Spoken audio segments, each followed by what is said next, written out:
Well, I've been a journalist for about 25 years, and I was educated to lie, to betray, and not to tell the truth to the public. But seeing right now, within the last months, how far how the German and American media tries to bring war to the people in Europe, to bring war to Russia.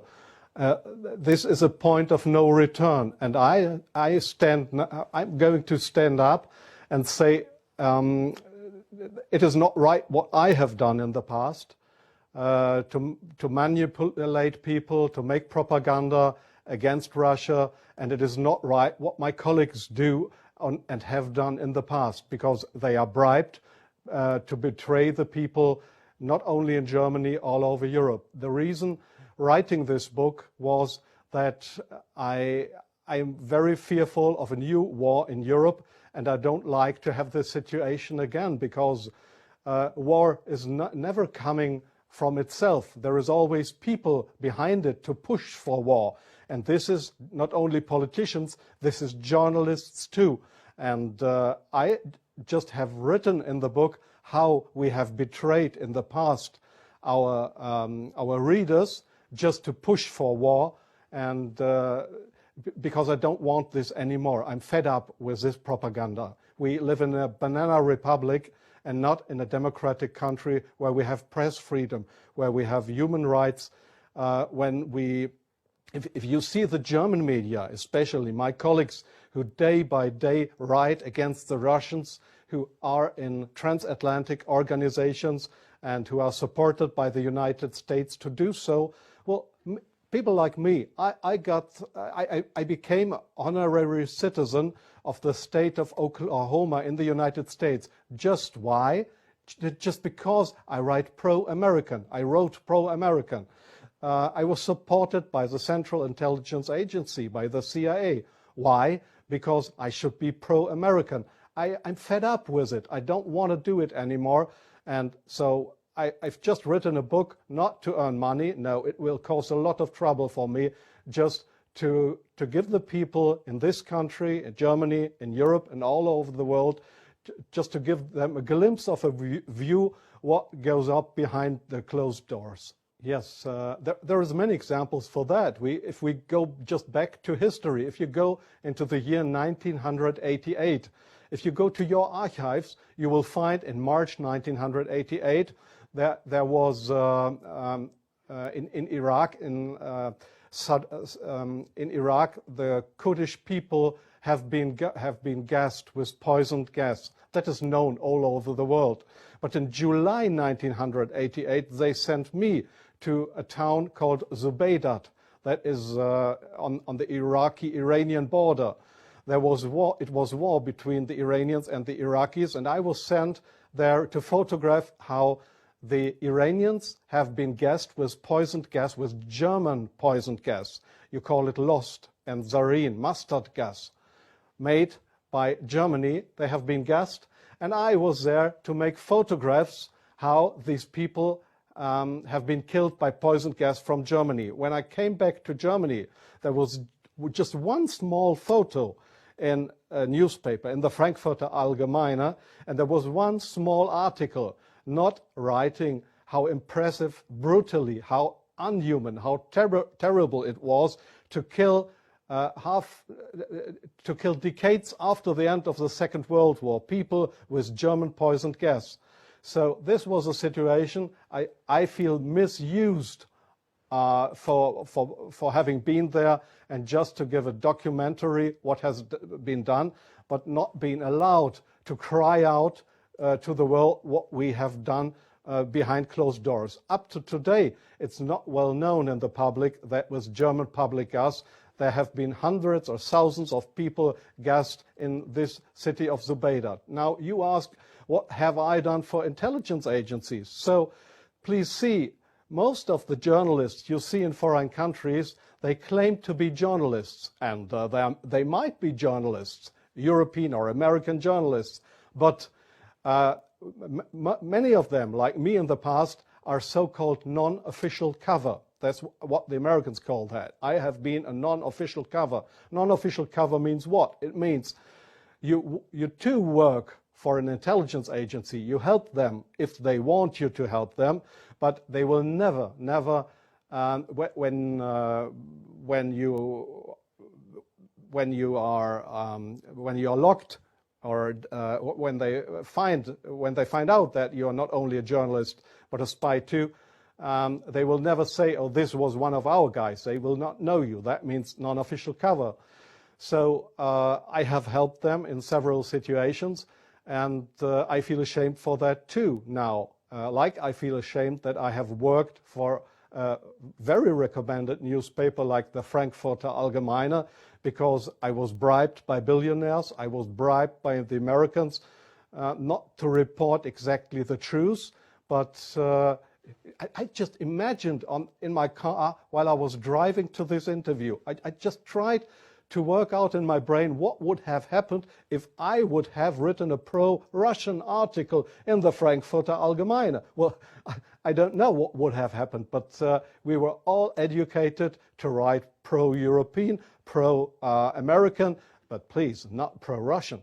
So I'm very sorry for that, but this is not what I understand for democracy and for press freedom. I'm very sorry for that. Well, yes, I understand your question very well. Germany is still a kind of a colony of the United States. You see that in many points, like the majority of the Germans don't want to have nukes in our country, but we still have American nukes. So we are still a kind of a colony of the Americans. And being a colony, it is very easy to approach young journalists through what is very important here is transatlantic organizations. All journalists from really respected and recommended big German newspapers, magazines, radio stations, TV stations, they are all members or guests of those big transatlantic organizations. And there, in these transatlantic organizations, you are approached to be pro-American, and there is nobody coming to you and saying, well, we are the Central Intelligence Agency, would you like to work for us? No, this is not the case how it happens. What they do, these transatlantic organizations, is they invite you for seeing the United States. They pay for that, they pay all your expenses and everything. So you are bribed, you get more and more corrupt, because they make you good contacts. You won't know that those good contacts are, let's say, non-official covers, or officially people working for Central Intelligence Agency or other American agencies. So you make friends. You think they are friends, and you cooperate with them. They ask you, well, could you do me this favor? Could you do me that favor?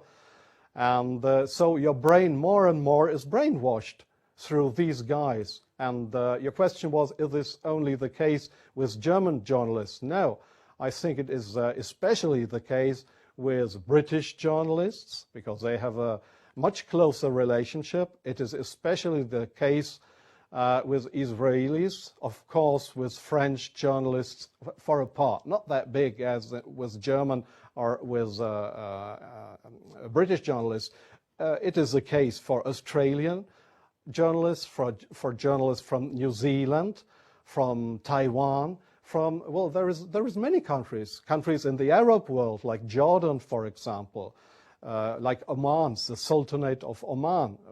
There is many countries where this happens, where you find people to claim they are respected journalists, but if you look behind them, you'll find they are puppets on a string of the Central Intelligence Agency.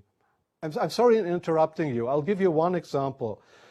Sometimes the intelligence agencies, they come to your office and want you to write an article.